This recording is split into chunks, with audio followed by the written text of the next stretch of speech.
Hi everyone, today we are going to present to you about quality technique on product recall. The industry today that we are focusing is pharmaceutical sector, which involves production of medicine and supplements. So the product recalls in this situation is where a product that is launched are being requested to be returned, exchanged or replaced due to defects that hinders its performance. It can be initiated by the manufacturer or consumer watch group such as National Pharmaceutical Regulatory Agency. So how this recall is classified? Internationally agreed that these categories for classification system for medicine recalls. The following categories are class 1 recall, class 2 recall, and class 3 recall. The first one is the class 1 recall. It includes a health hazard situation where there is a reasonable possibility that the use of the product will lead to serious adverse health consequence or death.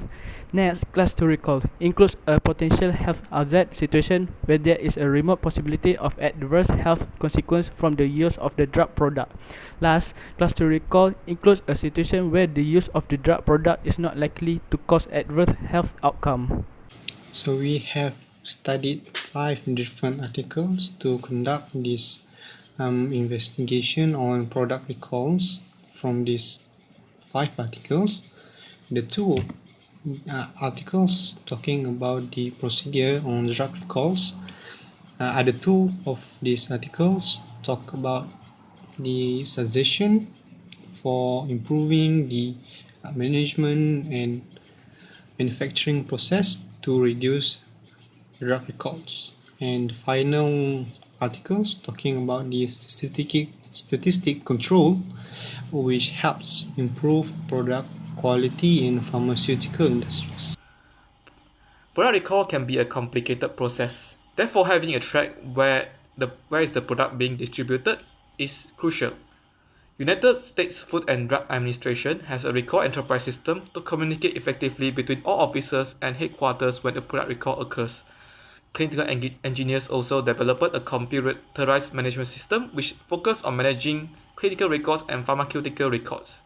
To ensure the efficiency of a product recall, the distribution of the drug products should be recorded and kept for a period exceeding the shelf life. Now, moving on to the next point, I'll be talking about the advantage and disadvantage of pharmaceutical product recall.